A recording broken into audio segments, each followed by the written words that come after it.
Okay. Yeah, I was cutting some cheesy, spicy sausage because I like cheesy, spicy sausage. Anyway, so we'll set that there. Oh, really hate that. Really hate that lighting over there. And if I put it like over here, nope, there just is no way possible to keep this lighting in a happy, good place. So here, you guys need to be able to see what I'm doing down here. So I need to put you up like this. Let's see, can you see what's going on? Yeah, okay. So today we're going to be making baking powder biscuits. Oops, sorry, I was leaning down. Turn this light off. All right, the oven's already heating up. So when you make baking powder biscuits, it's pretty simple. It's pretty much flour and baking soda, baking powder, whatever, and water and fat. So it calls for vegetable shortening, which you can use, but it will come out a little bit better if you use lard. So I'm going to use lard, mainly because it's lard and I like it and it's good. So anyway, yeah, this sausage is amazing. I'm still snacking on that. I'm going to make these biscuits to eat with my roast that I made last night because I still have quite a lot of roast. When you live by yourself and you make a 5-pound roast, unless you want to glutton yourself, it's kind of hard to eat that much. So I'll be warming up that later too. But anyway, so let's get started on making this stuff here. You need 2 cups of flour.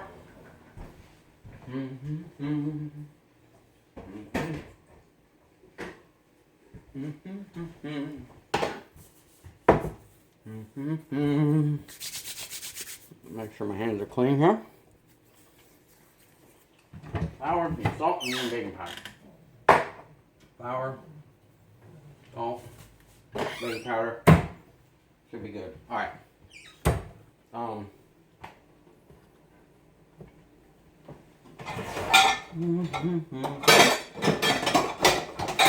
You don't have to sift your ingredients. I do, just because at least one time through. Because you're gonna mix them when you're using your pastry knife. This is a pastry knife. If you didn't know, if you found one in the kitchen and you were like, I don't know what the hell that is, it's a pastry knife.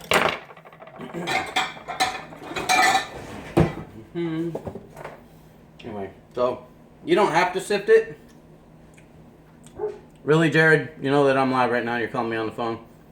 You're gonna have to wait, dude. I'm gonna have to reject the message. Reject. Anyway. Alright.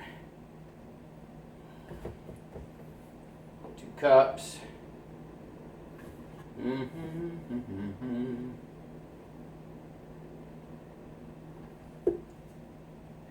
Alright. We got the flour. I'm going to take your 4 tablespoons. It's called baking soda biscuits for a reason. So I need 4 tablespoons of baking soda. I got some the oven is now warm enough to conduct business in. 425. It depends on what you're baking on how hot to make it, but 425 is what you're going to do for this one. Oops, teaspoons, not tablespoons. That could be that's a big difference, really.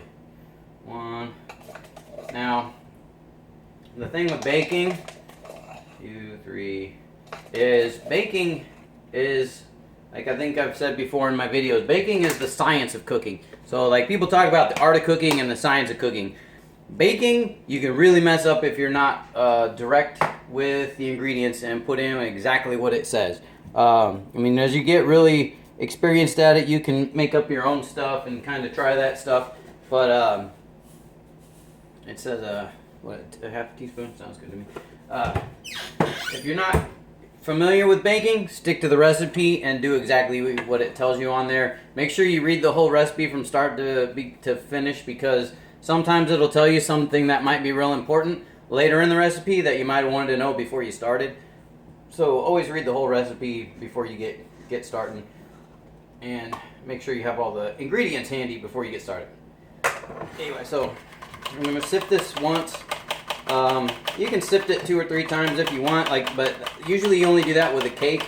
The only reason I'm doing it now is because obviously, since I live alone, I don't cook that often for myself making things like this. It's really hard to bake for yourself unless you're, one of them people who just wants to take crap to work or, take it to feed other people all the time, which I'm not opposed to, but, there's not a big homeless population in Pittsburgh, Indiana, so there's really nobody to share this with, so it's just me.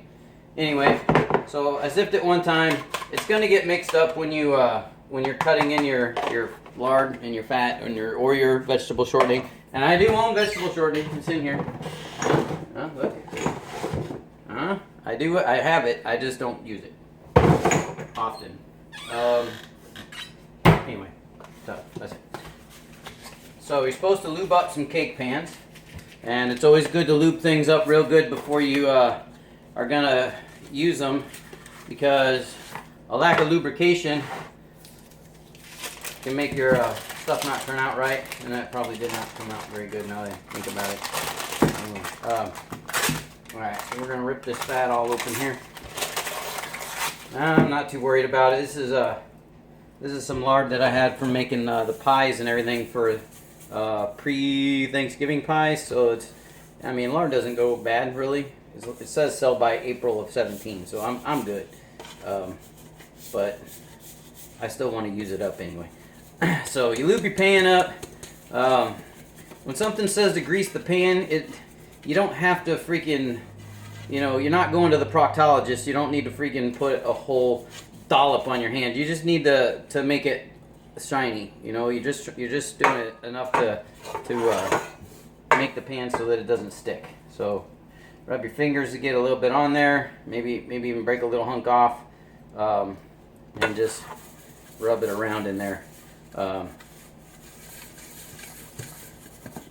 it will turn out just right. Because what's going to happen is once you apply heat to this and the stuff is on there, the fat is going to melt that you're lubing this with, and you don't really want to have a bunch of melted lube go down in the bottom of the pan, because what's going to happen is it's going to have a different heat transfer then, and the bottom of your biscuits are going to be really hard and crunchy.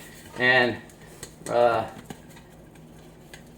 if you put way too much on there, they'll even be like kind of wet and slimy. So you don't want slimy. You want everything to come out right. So just do that. So it's all good. And I wash my hands because I got lube all over.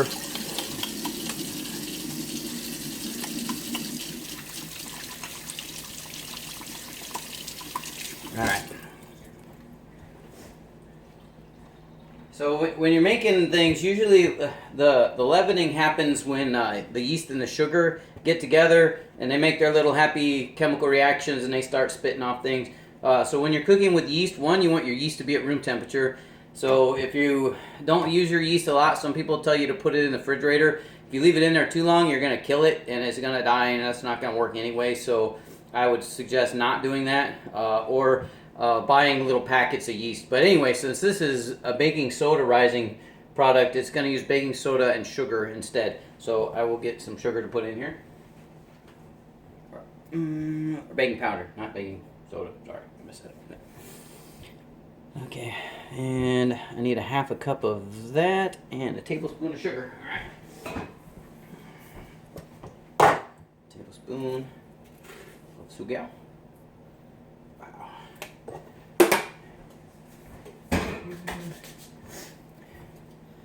All right, and half a cup is about meh. I don't mind eyeballing it, but it's been a while since I made biscuits, and I just would prefer to get it good the first time and not have to have some bad products come out of the oven, because that sucks when you mess up something. Holy cow, I got 4 people watching. Must be bored. Anyway. So, yeah, I thought that looked a little less than half a cup. I can't remember from when I did my pies about how much, but that was about a ½ inch slice of lard. So let's go with another. Let's see, what is that?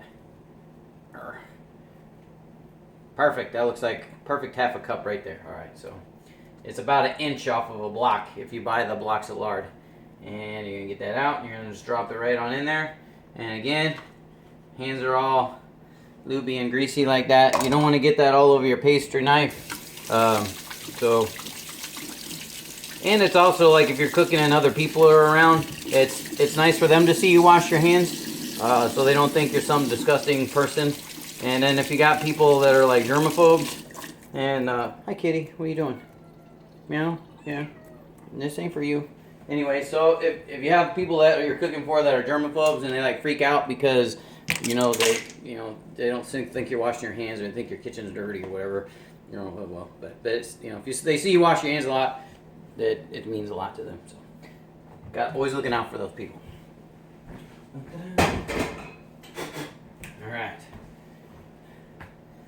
All right, so I got the second non-gamer person subscribed to my channel, so I was like all excited. Charles, if you're out there,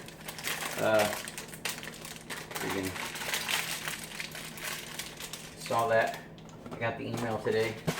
All right, so I'm gonna put this back in the refrigerator because grease left out next to a hot oven turns into wet lube, and I don't want lube all over my counter because that's bad.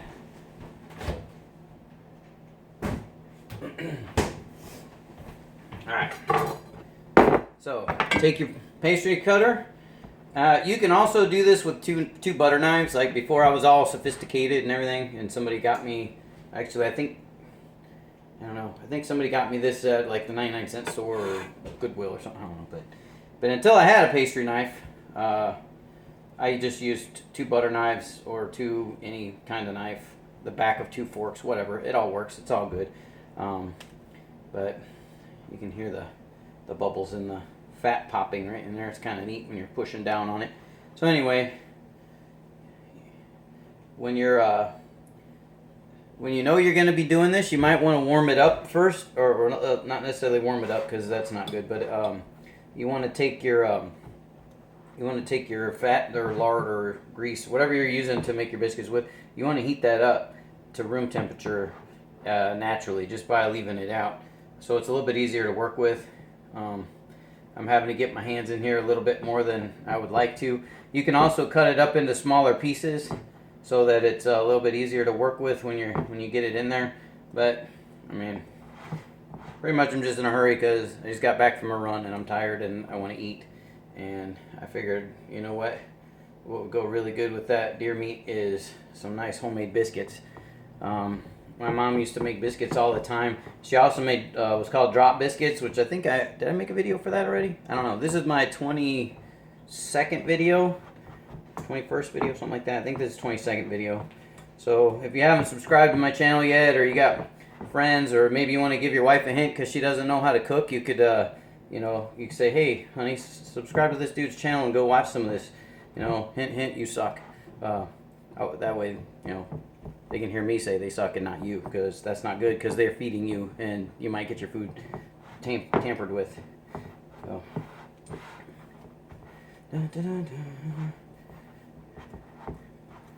Alright, so you're just going to keep smooshing this up with your pastry knife or your two utensils, whatever you're using to make your stuff go.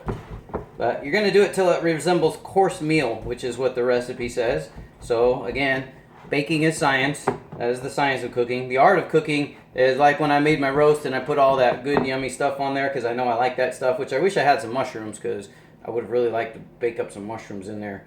And that would have made the gravy really, really good to put some mushrooms in there. But anyway, so keep on smushing until it's nice course meal.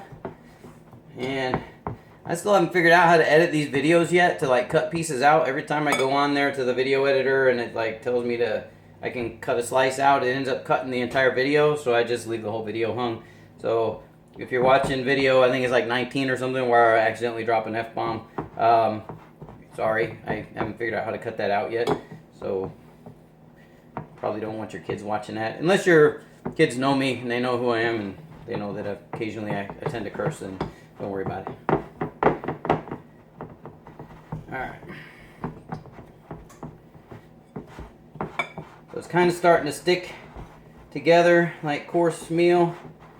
So let's see. Let me give you guys a look at this and what that looks like. All right. So when it says course meal, this is what it's talking about. Kind of like pea-sized little chunkies in there. You know, you want it to stick together a little bit because it's gonna be a biscuit, right? You want your biscuits to stick. So now that took what, a few minutes? I don't know, whatever. The oven's already hot, so it took long enough that the oven heated up. All right. Then it says to turn out on a floury board. Well, I don't really have a super floury board, but I have a board that I will throw a little bit of flour on. Doesn't need to be a lot. Just doesn't need to. Enough that your hands aren't going to stick to it. Again, if I wouldn't have got my sifter wet, this would probably be a good time to have the sifter to sift some flour out on that. Milk. All right, so I got to put the milk in now. How much is it? Is it a half a cup? 2/3 of a cup. All right, 2/3 of a cup. There we go. Usually when baking, you want to have all of your ingredients at room temperature, but I did not plan this out. I just decided I wanted biscuits and said I'm going to make biscuits. And then I figured you guys would want to watch me make biscuits so that you can make biscuits someday. And then I said biscuits about 50 times that time. So anyway. Alright, so you just pull it in there. Some people make a little volcano thing and pour the milk in the middle of the volcano. It doesn't matter. You're going to mix it all together. So who cares if it's in a little freaking volcano or not. It doesn't have to happen that way.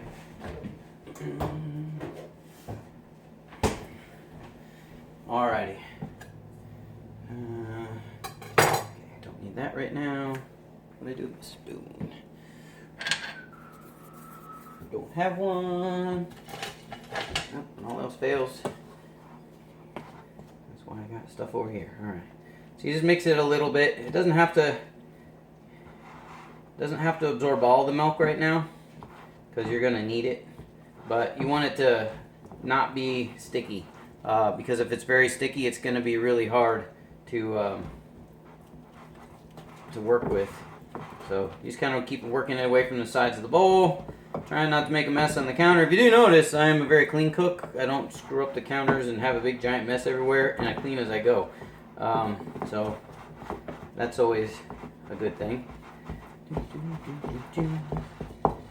Jared, if you're watching now, I'll call you back when I'm done making a video. So.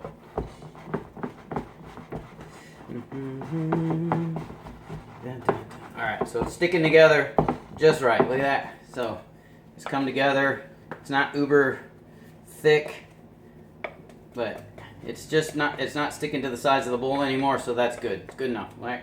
So turn it out onto your floured board. Turn out. There we go.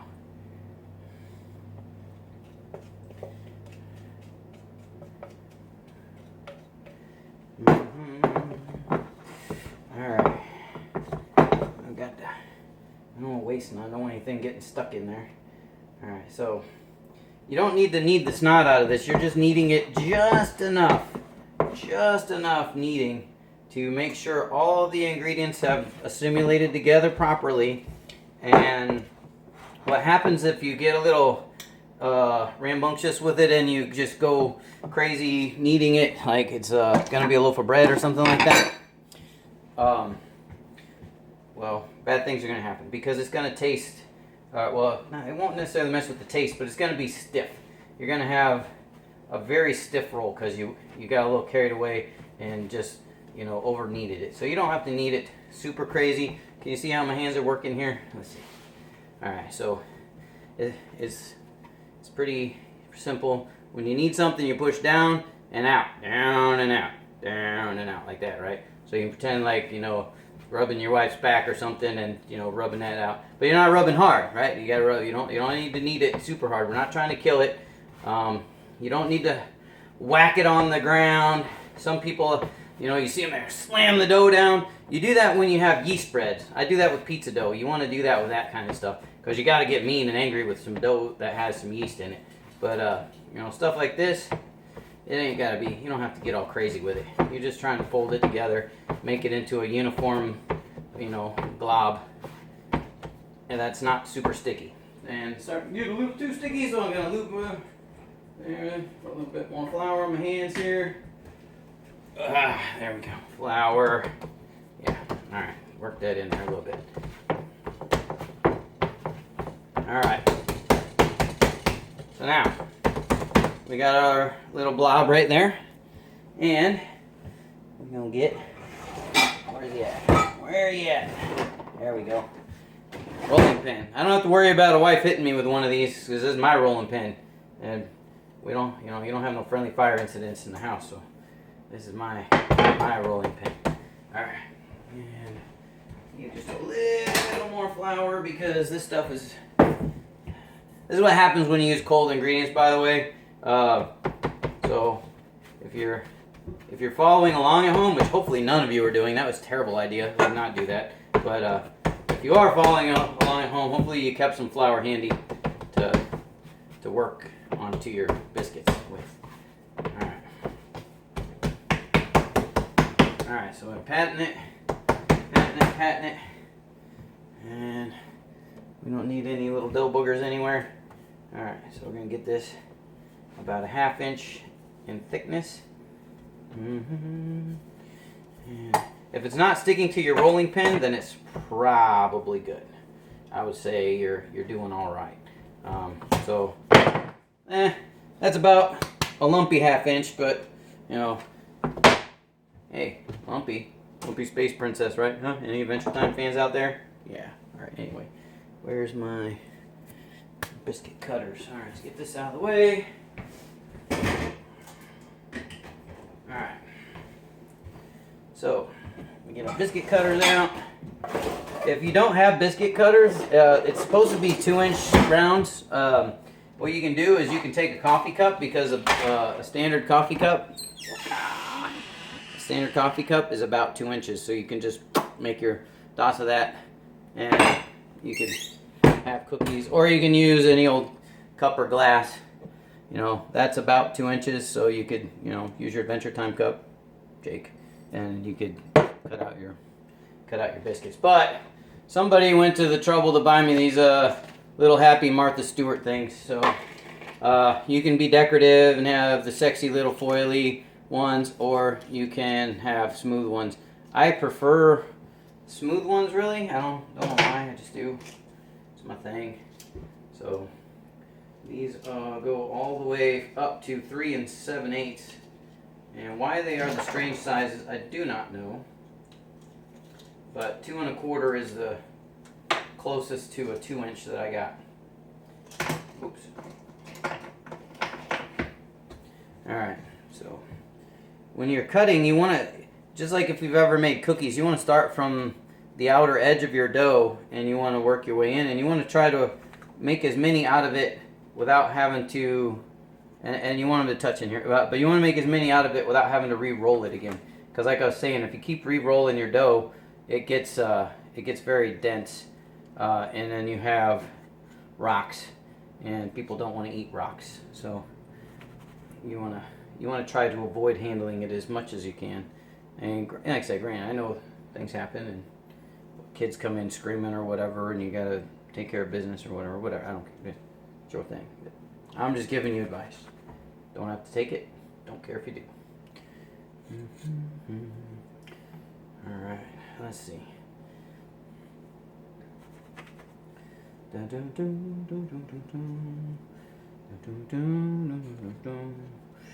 So it says it makes 16, but I am doubting I'm going to get 16 out of this, because it just never makes the amount that it says it does. Maybe because I cut them too thick or something. I don't know. Look like a 1/2 inch to me. Put one in the middle. Well, there's 8 in there. There is a possibility that I'm going to meet or exceed the amount that I needed. Oh, that's cool. That is cool. It's a little thicker on this side, so I don't think it'll matter if I... Oh, oops. Yeah, that one will be a frittata one. Don't worry about the frittata one. It's all good. If you watch the league, you'll get the frittata reference. If you don't, Google it. All right, we're down to 2 people. The other 2 must have said, "You suck. We're logging off. Go away."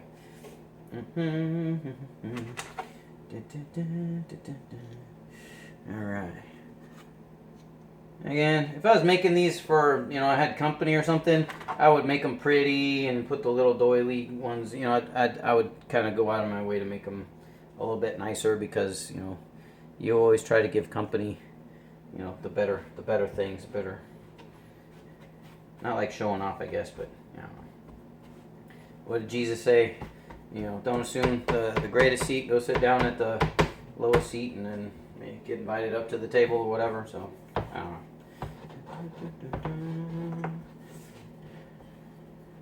Chad would know. Chad, I probably made that all wrong reference, but you know what I'm talking about. All right. God dang.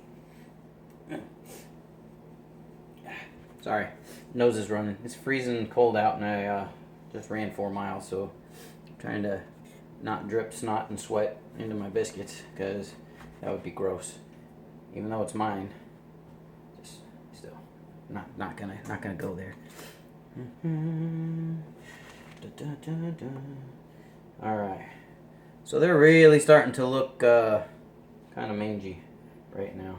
So what's left of the little scraps, you can form it into a biscuit, and you can say, "Oh, look, that's a biscuit." It's gonna rise.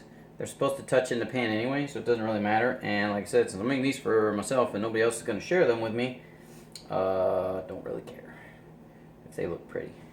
They can look a little mangy. There we go. There's my frittata biscuits. All right. Anyway, I'm gonna put these over here. Wash up all my dishes.